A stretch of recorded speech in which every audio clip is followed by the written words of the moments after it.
mas que isso nos gere esperança com respeito à bondade do Senhor no nosso dia a dia, que nós saibamos entender a Tua mente e o Teu coração. Te agradecemos muitíssimo pela morte do Senhor Jesus, pela salvação que temos em Jesus Cristo, e te agradecemos pelo privilégio de podermos usufruir dessa salvação ainda nesta vida. Agradecemos em nome de Jesus. Amém. Amém. Obrigado, pastor Jonas. Boa noite. Sejam todos bem-vindos. Muito bem, abra sua Bíblia no livro do Apocalipse, capítulo de número 10. Eu estou relendo o livro do Apocalipse. E mais uma vez, estou organizando aí o conteúdo para ser ensinado na igreja. E eu percebo, irmãos, que de fato,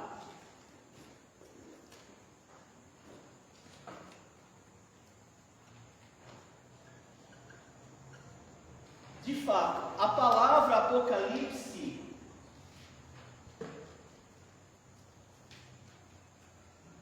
é a melhor palavra para o conteúdo deste livro. Alguém lembra qual é o sentido da palavra Apocalipse? Revelação.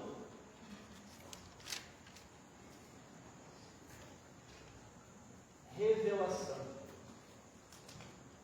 A palavra Apocalipse, no grego, significa revelação. E olha, irmãos, é a palavra mais apropriada para este livro. Sabe por quê? Eu faço essa observação, porque quando eu me debruço para ler o livro, eu vejo Deus mostrando, Deus revelando o futuro para nós. Deus desvenda os mistérios do futuro. Ele vai revelando para nós. E isso é muito notório. Na verdade, eu acho isso fantástico. Porque Deus não nos deixa no escuro, irmãos. Eu tive um pastor no seminário que ele falava para nós que Deus não trabalha no escuro. Deus sempre revela. Jesus mesmo, ele advoga a respeito de si, que ele é a luz do mundo, que quem está nele jamais andará em trevas. E o livro do Apocalipse é exatamente isso, é Deus jogando luz para a história, para o curso da história. E curiosamente, Deus ele não nos deixa à mercê do tempo, pelo contrário, Deus controla o tempo e o curso da história. E quando nós chegamos nesse ponto aqui, parece que isso fica mais evidente. Sabe por quê? Porque nós estamos seguindo uma ordem, e a gente percebe que o juízo de Deus, ele segue uma ordem cronológica e sequencial. Os juízos, eles estão organizados de maneira sequencial. E nós já vimos que Deus, por meio dos selos, Deus, ele traz juízo no mundo no período da tribulação. Depois nós temos os juízos das trombetas, nos capítulos 8 e 9, Deus continua o juízo, mas ainda nós temos a terceira etapa desse juízo, que nós vamos estudar a partir do capítulo 16. A partir do capítulo 16, segue-se essa sequência de juízo por meio das taças. Então, nós temos uma estrutura tríplice de juízos. Primeiro nível, selos. Segundo nível, trombetas. Terceiro nível, taças. Só que entre a última trombeta e a primeira taça, eu tenho um interlúdio, que abarca aí 6 capítulos, capítulo 10, 11, 12, 13, 14 e 15. esses 6 capítulos eu tenho um interlúdio. E o que é interlúdio? Interlúdio, irmãos, não é uma pausa na sequência do plano de Deus. É uma pausa para uma explicação. Eu quero que você entenda que os juízos estão acontecendo de maneira sequencial. O que Deus pausa não é a sequência dos juízos. Ele apenas dá uma pausa para trazer uma explicação daquilo que está acontecendo nos bastidores. E por que Deus se preocuparia em fazer isso? Porque o nosso Deus é luz, Ele revela. Porque talvez a esta altura muitas coisas ainda não façam sentido. E Deus não quer que coisas não façam sentidos. Deus quer que as coisas façam sentido. Então Deus ele abre aí um interlúdio para trazer uma explicação. E isso veremos nos capítulos 10, 11, 12, 13, 14, 15. Porque no 16 volta a acontecer a explicação da sequência por meio das taças. Então nós temos que entender que o juízo ele continua. Deus apenas abre aqui um parênteses. O relógio profético ele não para. E você percebe que João ele é levado a enxergar então os bastidores. E veremos aqui personagens aparecendo, acontecimentos. Nós veremos aqui eventos. Tudo isso nesse momento explicativo. Então, irmãos, nas próximas aulas, porque hoje eu só vou cobrir o capítulo 10 e 11. Na semana que vem eu vou cobrir o capítulo 12 e 13. E aí depois eu vou cobrir o capítulo 15. Eu tenho que ir por partes, senão vocês não aguentariam eu me ouvindo tanto assim, tá bom? Então eu vou ter que fazer por fragmentos, tá bom? Então, quando eu falo de interlúdio, eu quero que você entenda explicações, não interrupção. Tudo bem? E por isso que, mais uma vez, eu acho que a palavra Apocalipse é a mais adequada, né? Deus se mostrando preocupado em explicar. Né? E interessante que Deus não revela apenas a ordem dos acontecimentos, Deus revela os detalhes dos bastidores, né? Então hoje eu quero destacar 2 lições apenas, e para que você não fique aí com dúvidas daquilo que nós já cobrimos do livro, não do curso, porque o curso nós abordamos outros assuntos, mas do livro nós já cobrimos o capítulo 1, que falou sobre Jesus Cristo ressurreto. Nós já cobrimos o capítulo 2 e 3, que são as cartas às igrejas. Nós já cobrimos a visão do céu e do trono, capítulo 4 e 5. Os juízos dos seus, capítulo 6 e 7. Os juízos das trombetas, capítulo 8 e 9. Então hoje nós vamos entrar no capítulo 10 e o capítulo 11. E é importante que você compreenda didaticamente, que eu vou apresentar uma lição apenas para ajudá-los a respeito do capítulo 10. Eu vou apresentar a vocês uma única lição a respeito do capítulo número 11. E quais seriam essas lições? Então, para não deixar você no suspense, eu já vou falar quais são as lições que nós vamos aprender. A primeira lição, com base no capítulo 10, nós aprenderemos, pode anotar aí, que Deus controla o tempo e o conteúdo da revelação. Isso é o que nós vamos estudar hoje, agora. Então essa é a primeira lição que nós vamos aprender. Deus controla o tempo e o conteúdo da revelação. E a segunda lição que nós vamos aprender é que Deus preserva. Deus preserva seu testemunho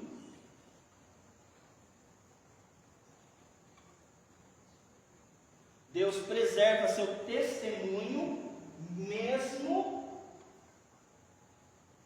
em tempos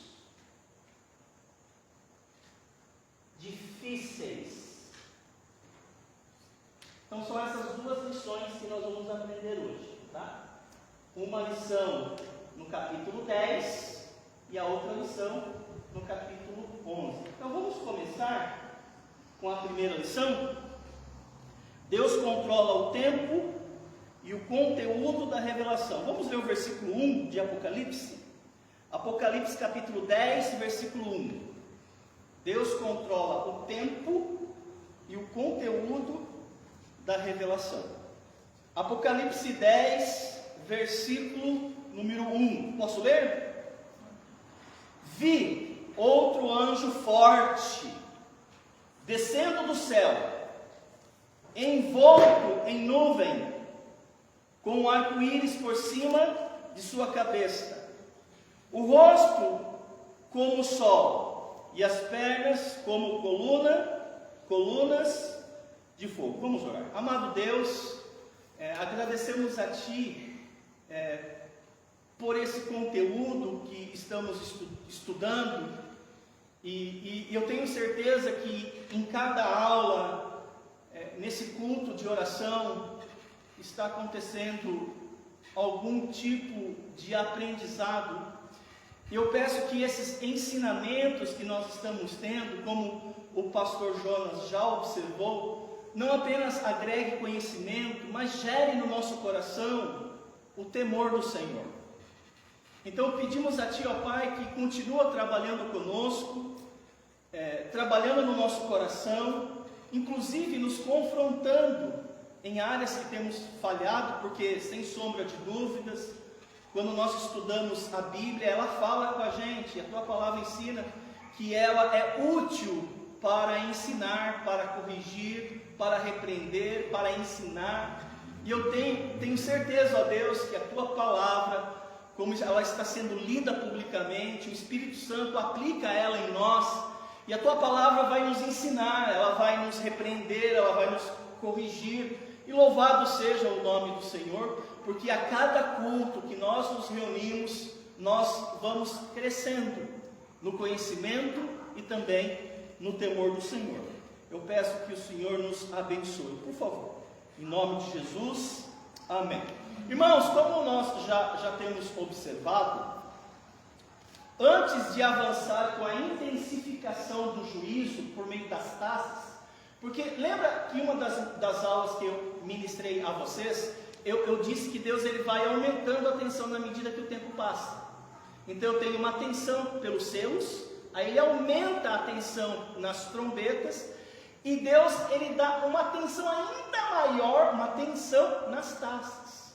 Então antes de Deus intensificar essa fase final desse juízo, Deus ele vai deixar claro que o tempo do juízo e o conteúdo daquilo que ele revela está sob o seu controle. O tempo, ele não é aleatório. O tempo, ele não é jogado ao acaso. Deus, ele controla o tempo. E esse capítulo, ele vai demonstrar isso para nós. Aqui, irmãos, o tempo para Deus, você vai perceber que Ele vai trazer novas revelações, demonstrando que Ele deseja que nós saibamos, né? O texto, ele começa informando o quê? Que Deus envia um anjo forte, e esse anjo, ele traz consigo uma revelação. Só que tem um detalhe, aqui comigo, essa revelação não está aqui.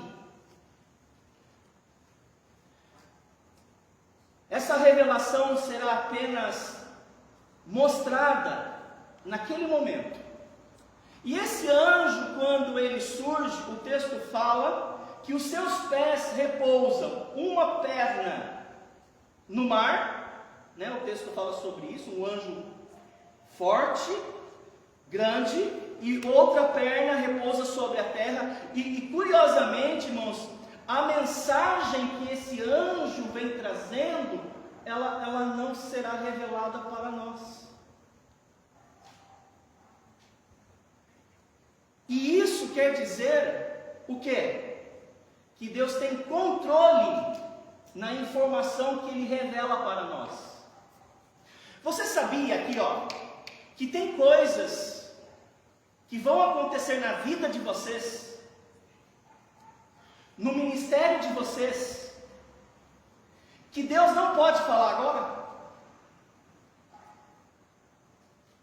Porque Ele sabe que se Ele revelasse isso, você não aguentaria. Há mazelas, há doenças que vocês vão enfrentar no curso da vida de vocês, que Deus não pode informar agora. Ele só tem que revelar no tempo certo. Porque se Ele revelar agora, você não tem condições emocionais de lidar com esse conteúdo. Isso demonstra que Deus tem controle sobre o seu tempo, a sua existência, e Deus tem controle sobre o conteúdo daquilo que Ele vai revelando para você. Às vezes eu fico refletindo sobre algumas coisas que eu estou passando no meu ministério, na minha vida pessoal, na minha saúde, na saúde da Juliana, na saúde dos meus pais.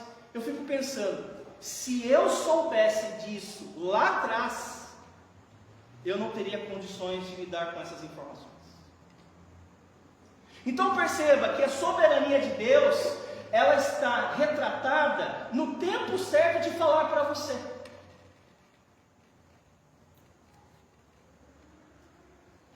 Embora o livro se chama Revelação, Apocalipse, Deus controla o conteúdo, para quem Ele fala e quando Ele fala. Inclusive, tem informações que vocês não precisam saber, tá bom? Deus vai ocultar isso de vocês. E não fica procurando coisas que não é para você saber. Não está na sua alçada. Você não conseguiria lidar com aquela informação. Por isso que a curiosidade é pecado. Porque nós estamos tentando descobrir coisas, querendo saber coisas que talvez não estão na sua alçada. Aquilo que é para você saber, Deus vai falar para você. Então não fica, você não tem que empurrar uma porta para querer saber coisas. Deus fala para nós o que nós temos que saber na hora certa, no momento certo, aqui e a porção certa da informação. E eu dou graças a Deus que eu não tenho que saber tudo. Já aconteceram situações no meu ministério que eu tive que confrontar uma pessoa ou um amigo e às vezes eu tinha que saber as informações para eu poder administrar aquilo, mas teve situações que eu deliberadamente falei, eu não quero saber. Me dá um resumo, não entra nos detalhes, eu não quero saber. Eu não preciso saber. Me dá o ponto principal, com esse ponto principal já é suficiente para eu administrar. Porque nós não temos condições emocionais para lidar com tantas informações. Você se destruiria, você não é capaz de administrar isso. E esse texto mostra isso para nós, irmãos. Esse anjo desceu com um livrinho contendo uma revelação. E Deus, eu vou ler para vocês. Deus vai falar para João, não escreve, guarda em silêncio. Veja o texto comigo. Apocalipse 10, 2 a 4. Apocalipse 10, 2 a 4. E tinha na mão um livrinho aberto, pôs o pé direito sobre o mar e o esquerdo sobre a terra, e bradou em grande voz, como ruge um leão, e quando bradou, desferiram os 7 trovões as suas próprias vozes. Preste atenção. Logo que falaram os 7 trovões, João fala, eu ia o quê? Eu ia escrever. Porque o anjo está revelando uma informação. Mas ouvi uma voz da onde? Do céu. Dizendo o quê? Guarda em segredo as coisas que os 7 trovões falaram e não as escrevas. Note, irmãos, a clareza do texto. Por meio desses 7 trovões, 7 vozes, temos aí novas revelações, no mínimo 7 novas revelações. 7 novas revelações disponíveis, só que tem um detalhe: João foi impedido de registrar isso. Ou seja, revelação limitada. O limite, irmãos, que Deus às vezes impõe, ele é intencional. Não quero que você saiba. E olha, louvado seja Deus, viu? Você sabia que Deus ocultou de vocês muitas informações até hoje? Porque se você soubesse de tudo que acontece no mundo, na vida das pessoas, você não estaria talvez aqui? Você não suportaria? Então veja, Deus controla aquilo que Ele quer que eu saiba. É o diabo que fica soprando. Eu acho interessante, irmãos, essa abordagem bíblica aqui. Porque, presta atenção no que eu vou falar, irmãos. Nem sempre nós estamos preparados para receber determinadas informações. Às vezes nós não sabemos como lidar com elas. E posso puxar uma base bíblica muito forte? Quase que uma exegese? O próprio Jesus não falou tudo. Vou provar isso para vocês. Veja lá, João 16.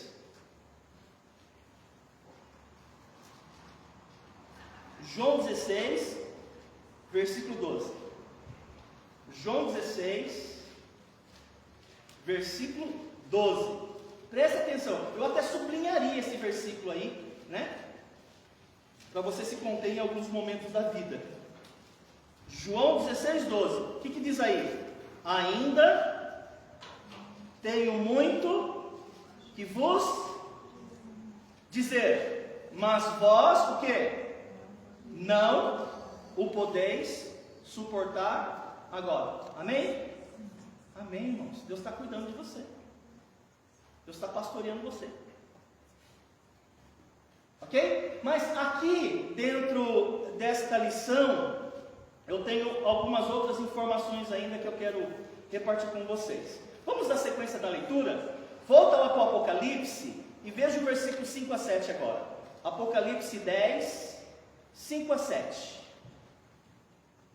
Então, o anjo que vi em pé sobre o mar e sobre a terra levantou a mão direita para o céu e jurou por aquele que vive pelos séculos dos séculos, o mesmo que criou o céu, a terra, o mar e tudo quanto neles existe. Presta atenção. Já não haverá o quê? Demora. Já não haverá demora.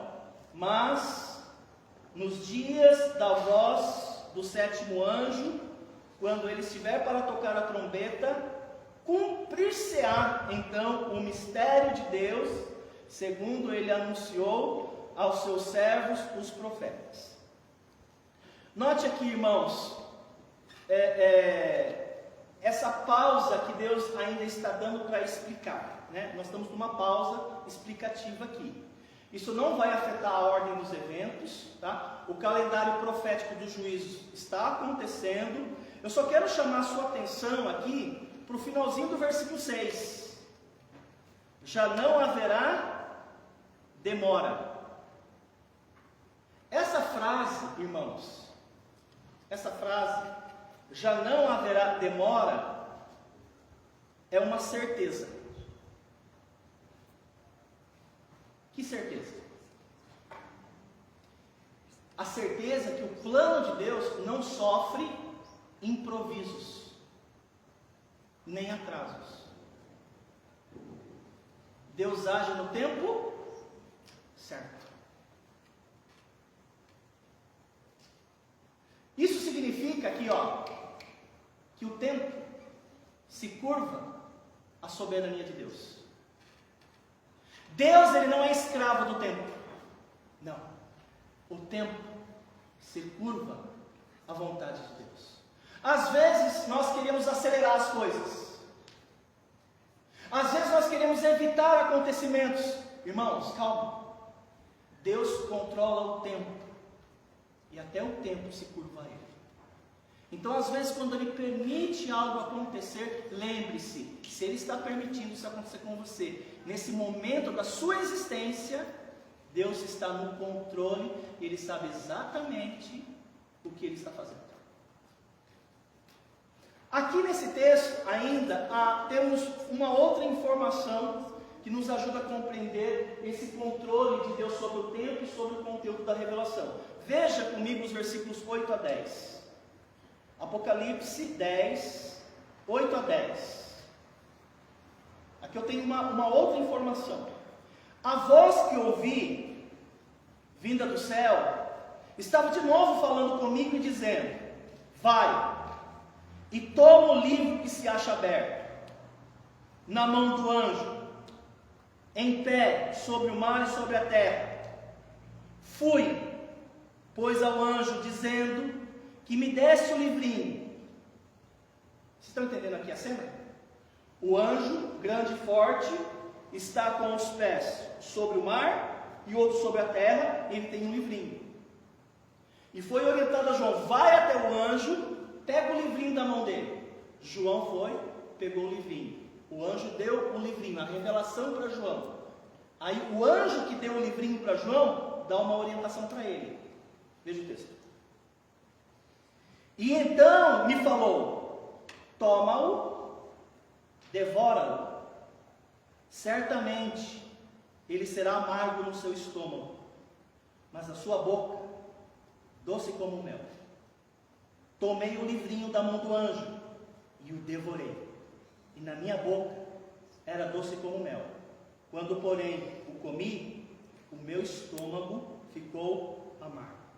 Eu quero que você preste atenção no contraste das expressões: doce e amargo. O que seria doce? A revelação que ele estava recebendo. Porque a revelação, irmãos, aponta para isso.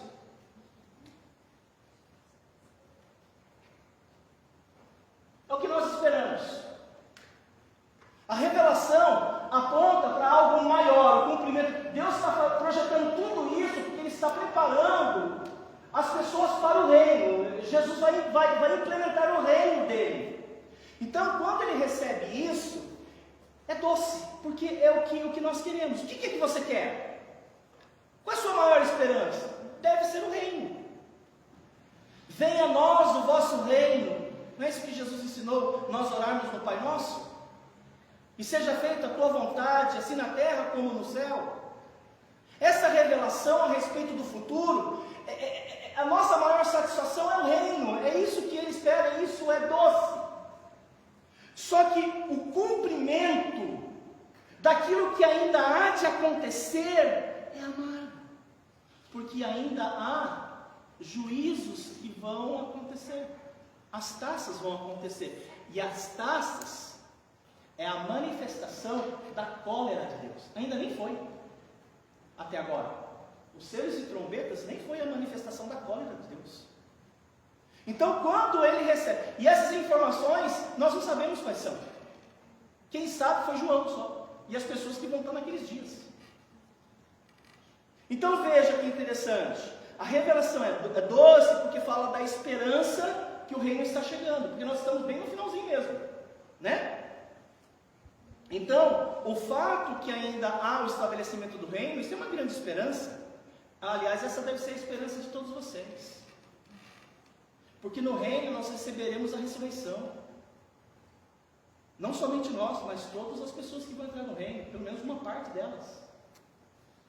Doce esperança e amargo, porque até que o reino venha, os juízos são necessários. Ou seja, ainda há danos a serem executados. Então note como uma mesma verdade pode consolar, uma mesma verdade pode confrontar. Vocês vão ver isso durante a caminhada de vocês, durante o discipulado de vocês. Uma mesma verdade proferida aqui, uma mesma verdade pode consolar você, mas pode trazer grande pesar ao mesmo tempo. Então, de forma resumida, essa é a primeira lição contida no capítulo 10, né?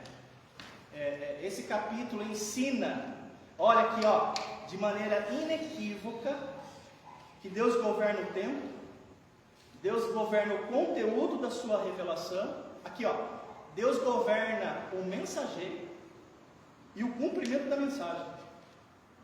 Muito bem, vamos na sequência aí, meu tempo está avançando. Lição número 2. Qual é a lição número 2? Já coloquei aqui no quadro, né? Deus preserva seu testemunho, mesmo em tempos difíceis. Essa é a segunda lição que nós vamos aprender. Apocalipse 11, irmãos, versículo 1. Deus preserva seu testemunho, mesmo em tempos difíceis. Apocalipse 11, versículo 1. Foi-me dado um caniço, semelhante a uma vara, e também me foi dito: dispõe-te, estou falando para João, dispõe-te e mede o santuário de Deus, o seu altar e os que naquele adoram, mas deixa de parte o átrio exterior do santuário e não o meças, porque foi ele dado aos gentios, estes por 42 meses. Quanto é 42 meses? 3 anos e meio. Calcarão os pés à cidade santa. Irmãos, eu tenho aqui, nesse primeiro lance de informação, a melhor expressão que define o vale da sombra da morte. Sabe por quê? Porque Deus nunca nega a realidade do sofrimento.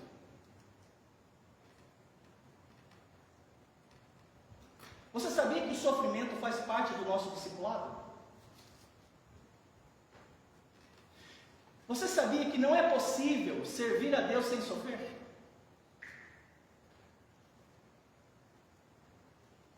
E não somente isso.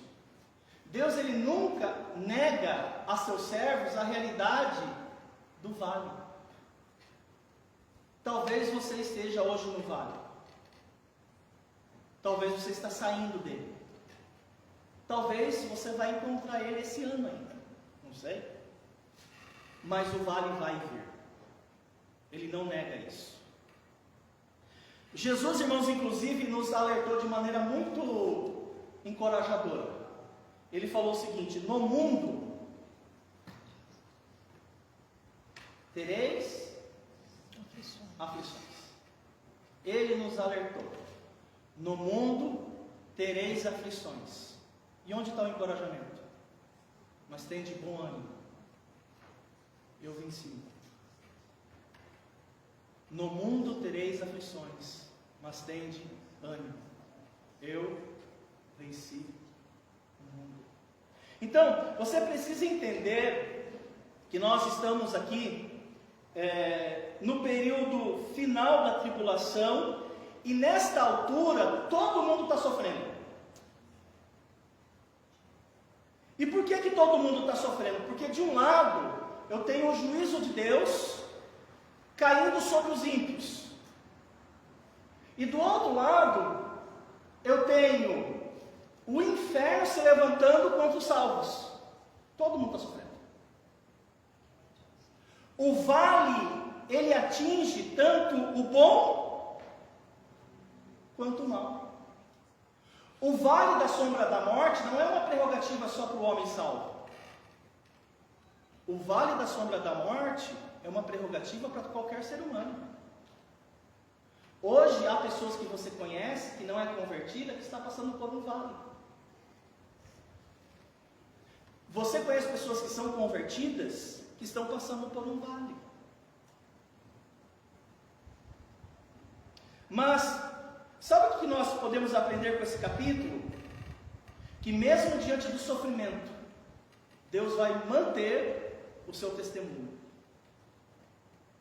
Mesmo diante da maior dor que você possa imaginar, Deus mantém o seu testemunho, até que a vontade dele seja cumprida na minha vida. Eu acho isso interessante. Porque se você ler com atenção Apocalipse capítulo 11, versículo 1 e 2, aqui ó, sabe o que você vai descobrir? Que durante a tribulação, Deus assume a responsabilidade de preservar os seus. Veja o texto novamente. Apocalipse 11, 1 e 2. Foi-me dado um caniço semelhante a uma vara. Também foi-me dito: dispõe-te e mede o santuário de Deus, o seu altar, preste atenção, e os que naquele adoram, mas deixa de parte o átrio exterior do santuário e não meças. Irmãos, nesses dois versículos você percebe claramente aqui um outro contraste. Quem consegue ver aqui o contraste? Aqueles que vivem no santuário, você consegue ver isso no texto? Aqueles que vivem no santuário e aqueles que vivem aonde? No átrio externo. Então você vê aqui um contraste. E a linguagem aqui, irmãos, ela é poética e apocalíptica. Essa expressão medir traz conotação de direito de propriedade. Quem aqui já comprou um lote? E quando você vai fazer a documentação, o que é que você faz? Você pega uma trena e você mede, pega um negocinho, crava no chão, né? E talvez até traça uma linha, chama um homem da prefeitura, um topográfico, bate uma foto aí e vamos, porque isso aqui é minha propriedade. Inclusive vou colocar um muro aqui para que ninguém invada nada aqui. Veja que interessante como Deus distingue aqueles que lhe pertencem e aqueles que não lhe pertencem. E Deus mede, ou seja, Deus preserva e protege. Interessante que essa mesma linguagem de santuário é usada no Novo Testamento. Sabe como você é chamado no Novo Testamento? Essa mesma linguagem é usada. Só que aqui em Apocalipse tem uma linguagem apocalíptica. Mas, por exemplo, vamos ler 1 Coríntios 3, versículos 16 e 17. É a mesma linguagem que nós encontramos no Novo Testamento, falando da igreja. Veja o texto. 1 Coríntios 3, 16 e 17. Vocês estão lá? Posso ler? Não sabeis vós que sois o quê? Santuário de Deus. Quem é santuário? É o prédio? Não, não é o prédio santuário. Não sabeis vós que sois santuário de Deus, que o Espírito de Deus habita em vós? Presta atenção no que eu estou falando aqui, porque isso aqui vai explicar muito Apocalipse 11. Se alguém destruir o santuário de Deus, se alguém se atrever a destruir você, você não é de você mesmo. Você tem um dono.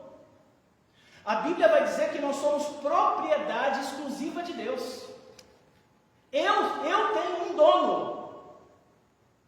E se alguém se atrever a me destruir, o que o texto bíblico fala? Deus o destruirá. Deus traz a você, ao longo da sua caminhada, propriedades. Não necessariamente física. Por exemplo, sua família é uma propriedade que Deus concedeu a você. Sabe qual é o seu dever com relação à sua esposa, seus filhos? É proteger eles.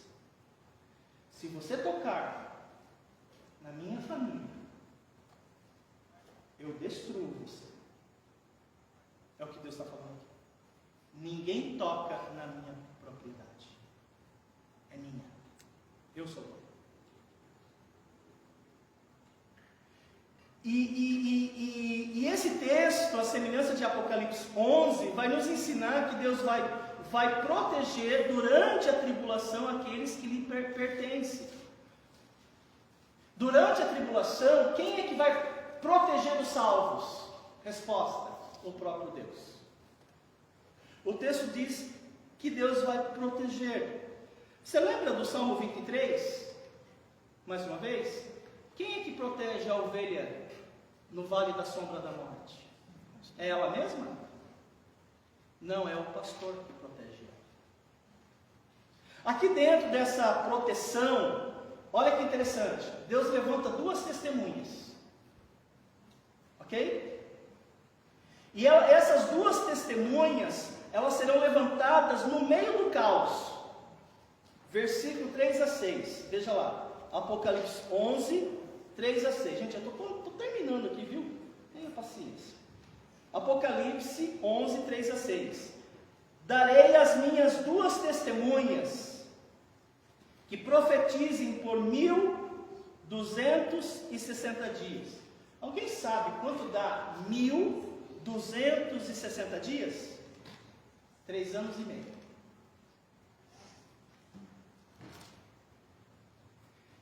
Vestidas de pano de saco, são estas as duas oliveiras e os dois candeeiros que se acham em pé diante do Senhor da terra.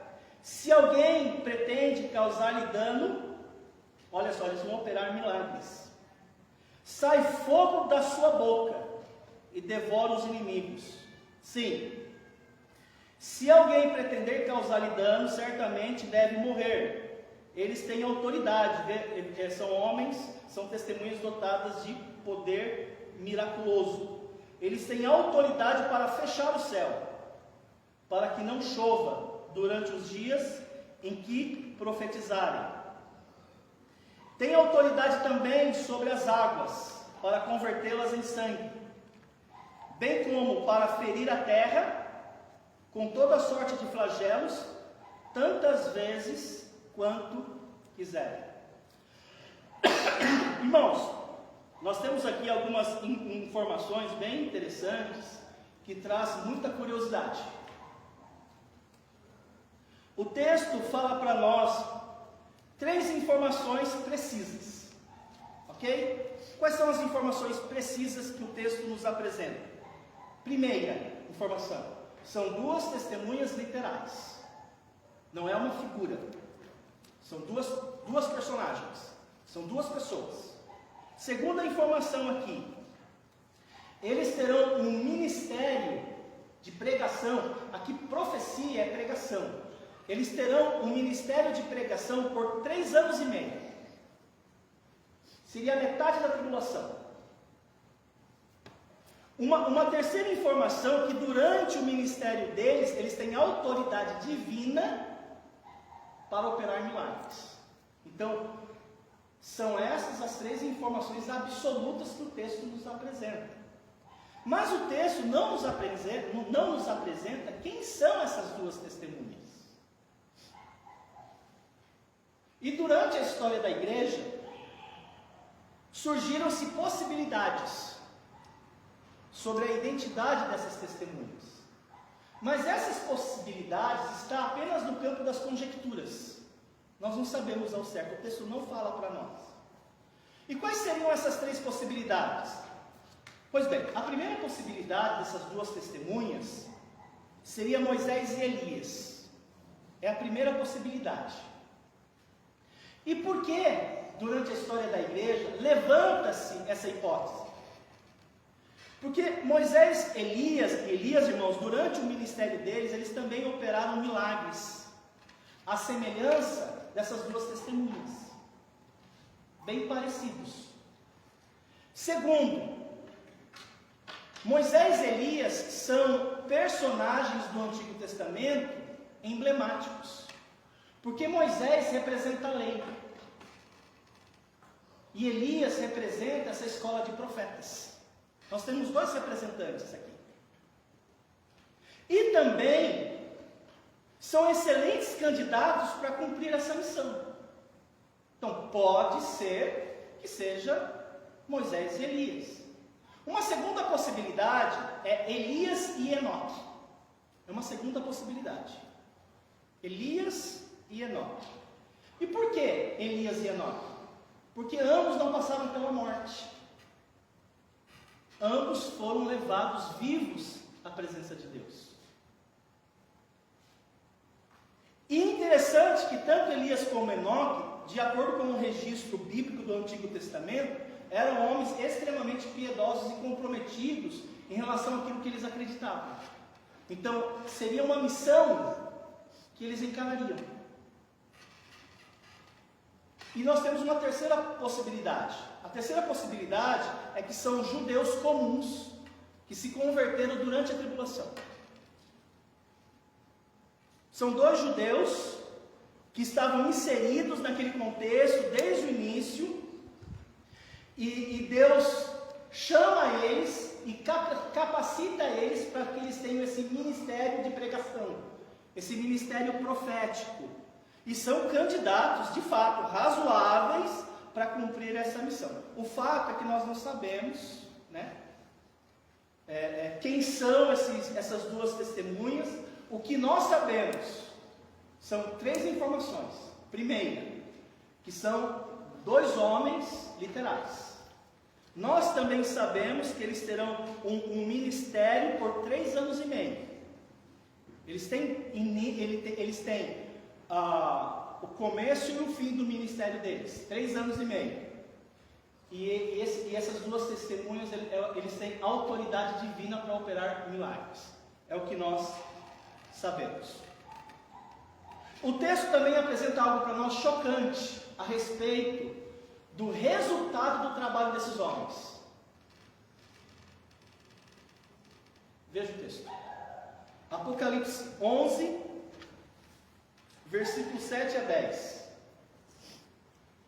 Quando tiverem então concluído o testemunho que devem dar, então aqui nós estamos no final do ministério deles.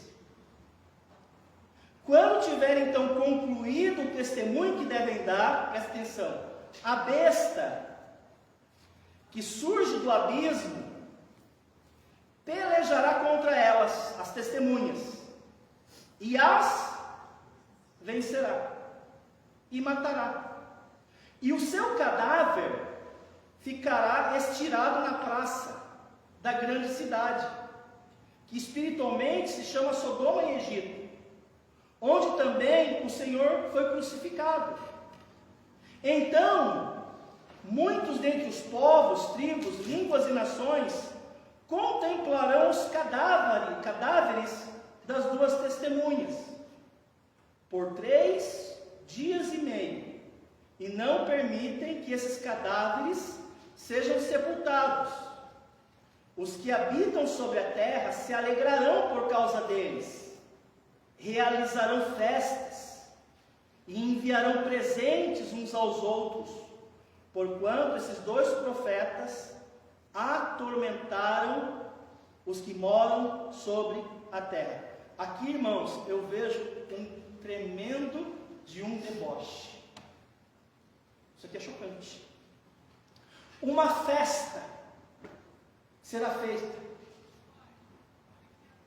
uma celebração, uma tremenda comemoração por causa da morte daquelas 2 testemunhas. Eles vão morrer, o diabo vai matá-los, e o corpo deles ficarão em exposição na praça principal, e as pessoas olharão para aquilo e elas vão se regozijar, e elas vão vibrar.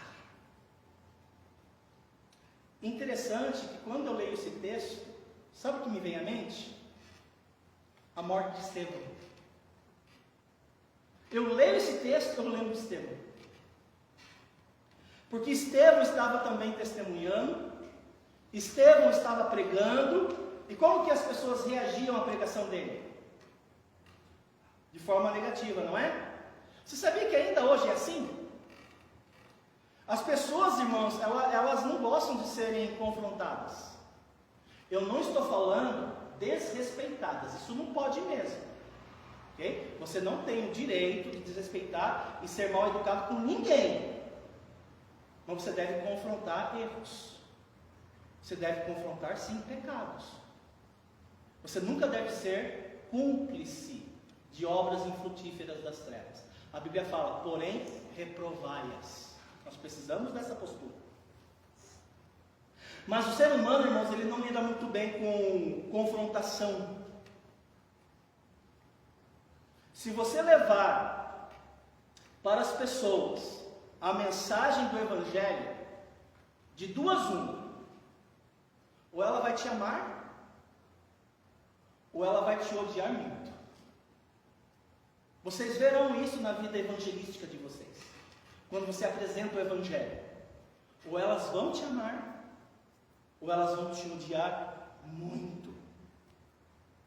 Mas a regra é que elas vão te odiar.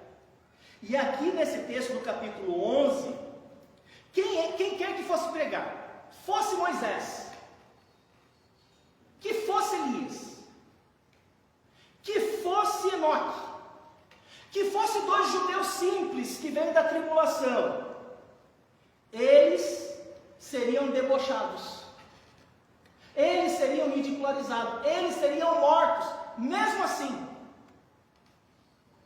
Perceba que não é a pessoa que é rejeitada, é a mensagem que ela carrega. A culpa, irmãos, da morte não está sobre os pregadores. A culpa da morte está sobre aqueles que rejeitaram a mensagem, que por sinal festejaram, né? Que alívio, calamos a boca desses dois infelizes que ficavam enchendo a nossa paciência. E talvez, irmãos, uma das lições mais difíceis de aceitar é que o sofrimento vindo do serviço cristão, aqui ó, não é um sinal de derrota. O sofrimento advindo do serviço cristão não é uma derrota. E confesso a vocês, eu mesmo não sei lidar muito bem com o sofrimento, tá? Eu não sei lidar muito bem com rejeição, não sei.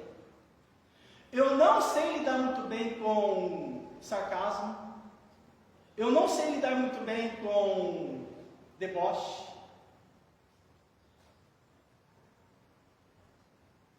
E eu sofro muito, às vezes eu não demonstro. Mas por dentro, irmãos, que eu fico refletindo que talvez eu não vou conseguir passar diante dessa afronta que eu recebi. Poxa, eu estava servindo a Deus. Você sabia que Jesus trouxe uma esperança para aqueles que sofrem por causa do nome dele? Porque às vezes a gente está fazendo a vontade de Deus, recebe uma crítica. Poxa, ninguém fez, né? Para fazer, ninguém levantou a mão para fazer, e fui eu a fazer. Aí eu fiz. Aí tu teve a cara de pau de falar mal e ainda por detrás de mim. Eu tive um pastor que ele falou uma frase, eu não entendi, mas hoje eu entendo. Ele falou que nós somos o único exército que atacamos os nossos próprios homens.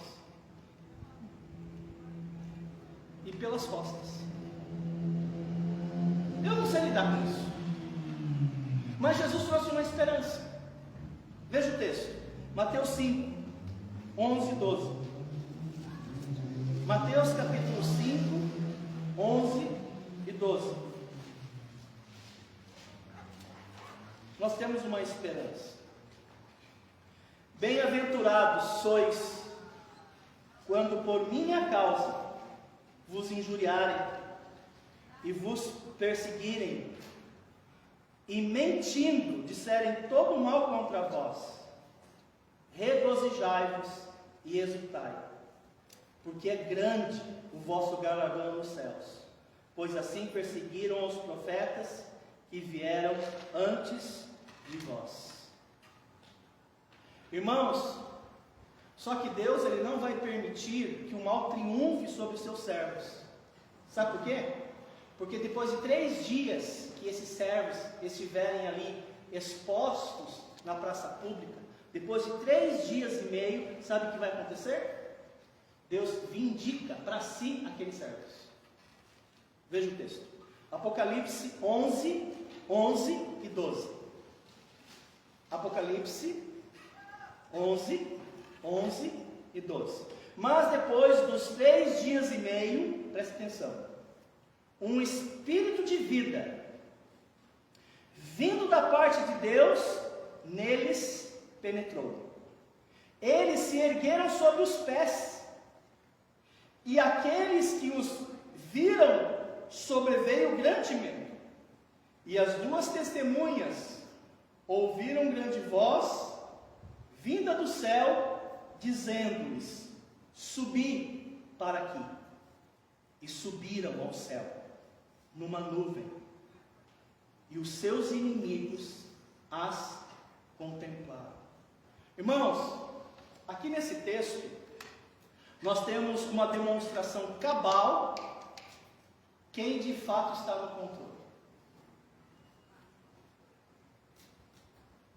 Irmãos, a morte, ela nunca terá autoridade sobre os servos do Senhor. Nunca. Isso vai acontecer. A morte, irmãos, é um inimigo vencido. A morte, ela deve ser respeitada, mas nunca temida. Por isso que o Salmo 23 fala: não temerei mal algum, porque tu estás comigo. Aonde? No vale da sombra da morte. A morte, ela deve ser respeitada, jamais temida. A morte, irmãos, para o servo do Senhor, não é um fim. Porque o texto bíblico afirma de maneira inequívoca que entrou neles o Espírito da vida, vindo da parte de Deus. Olha que interessante, uma ressurreição gloriosa, visível.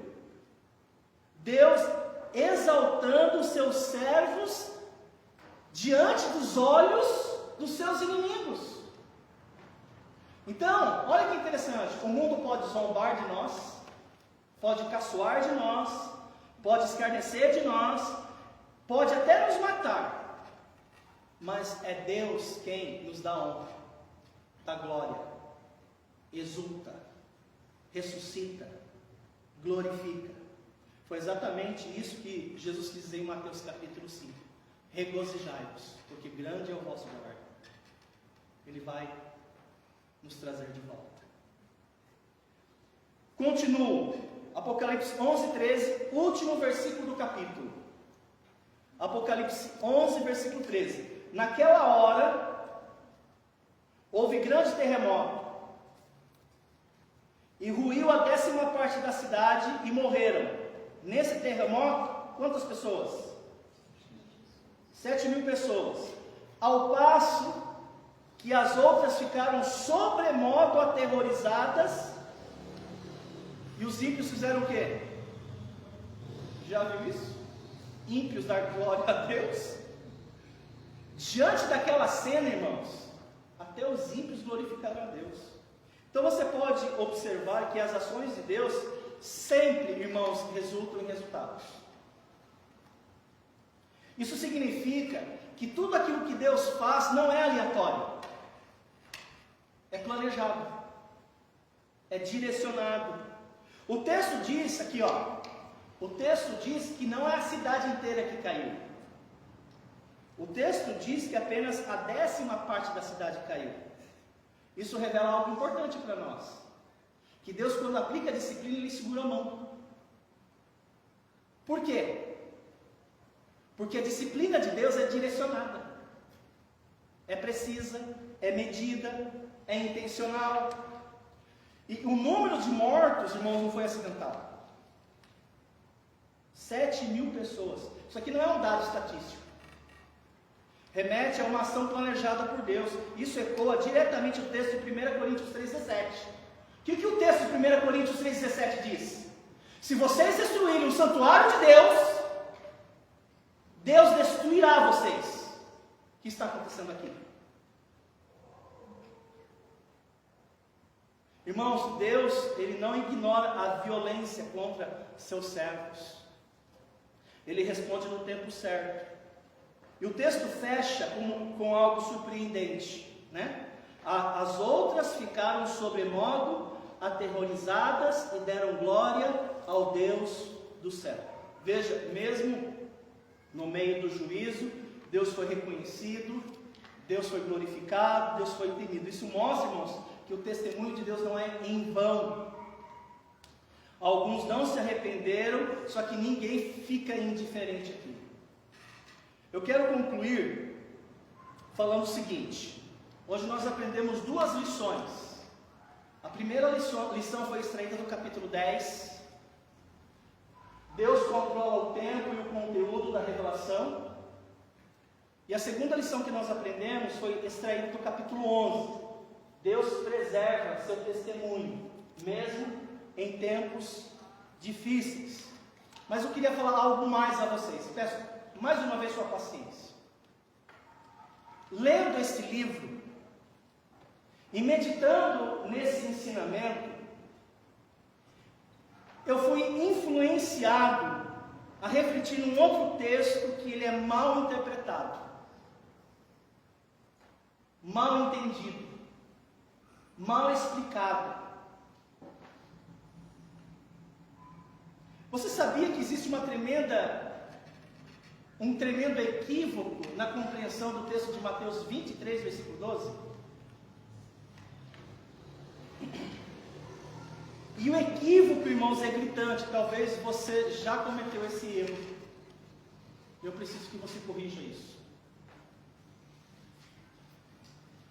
Você sabia que não existe a expressão aqueles que são humilhados serão exaltados? Não existe essa expressão.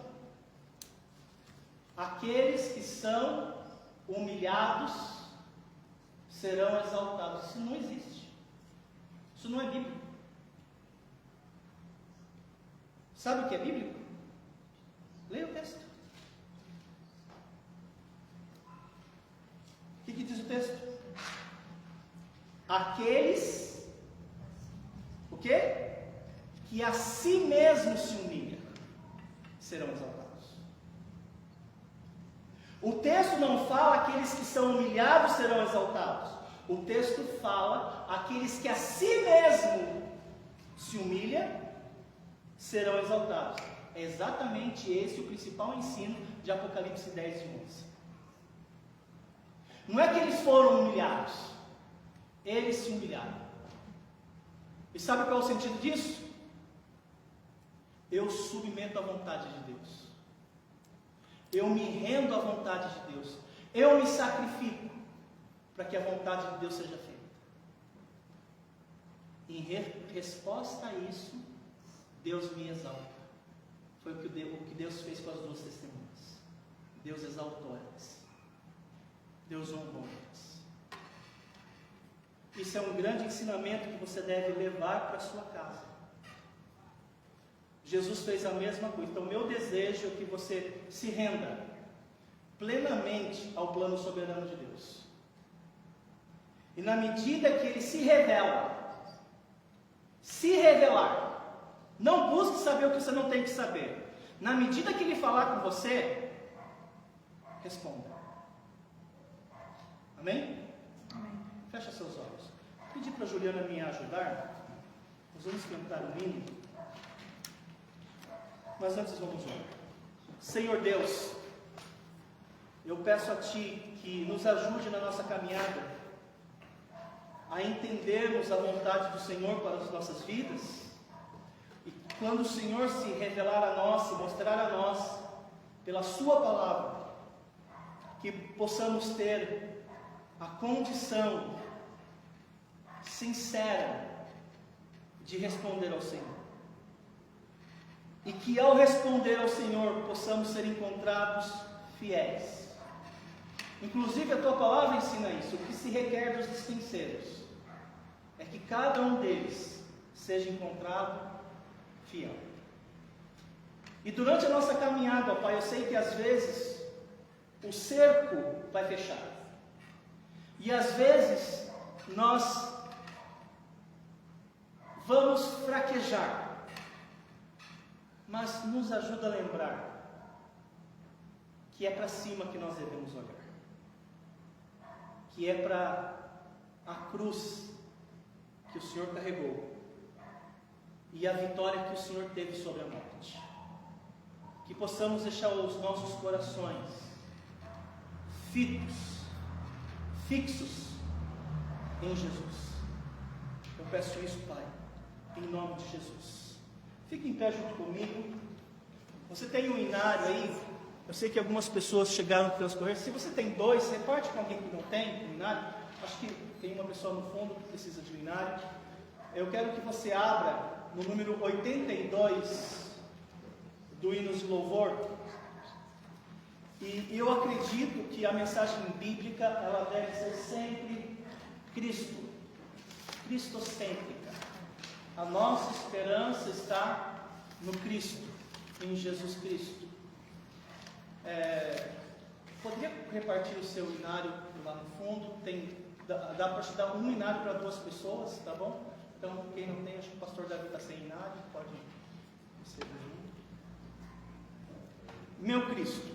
Vamos cantar as 4 estrofes. E eu peço a você que reflita sobre o que você está cantando, que você possa também tomar uma decisão hoje. Cantemos. Meu Cristo belo aguilhão, de espinhos padecer, o pecador a maldição sofreu e a vencer. Deus em nós, vamos entrar, morreu em meu lugar, contemplado cantarei, odiando meu pecar. A Deus louvar, vozes masculinas. Meu Cristo manso, aguentou, punição nos pagou, perdoa-lhe, Jesus orou,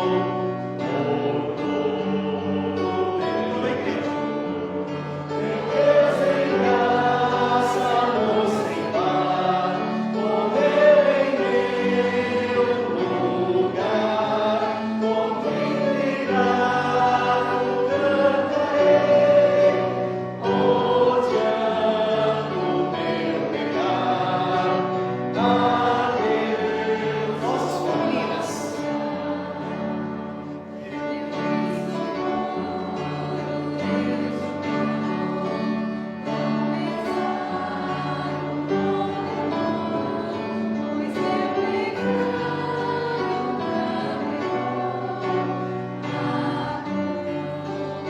Todos. Deus em graça nos limpar, morreu em meu lugar, contemplado cantarei, odiando meu pecar. A Deus louvar. Minha capela.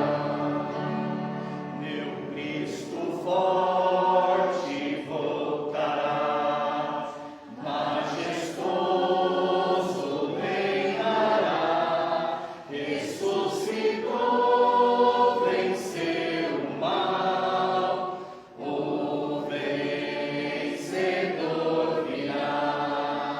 Meu Deus em graça nos limpar, morreu em meu lugar, contemplado cantarei, odiando meu pecar. A Deus vou adorar. Podem se assentar. Quero agradecer a presença de todos vocês nesse culto de oração e estudos bíblicos. Nós nos encontraremos mais uma vez no domingo, às 18 horas, no culto de Escola Bíblica Dominical, depois do culto mesmo. Então, que Deus possa abençoar cada um de vocês. Agradeço a presença do do amigo que está nos visitando. Qual que é o seu nome? Josias. Um grande rei, né? Obrigado pela sua presença, tá bom? Espero que possa voltar outras vezes. Tá bom? Vamos terminar com uma palavra de oração. Vou pedir para o irmão Anderson terminar com uma palavra de oração. E após a oração, o culto está encerrado. Senhor Deus maravilhoso, obrigado, Senhor, por todo esse estudo que tivemos, Senhor, sobre as suas revelações, Senhor.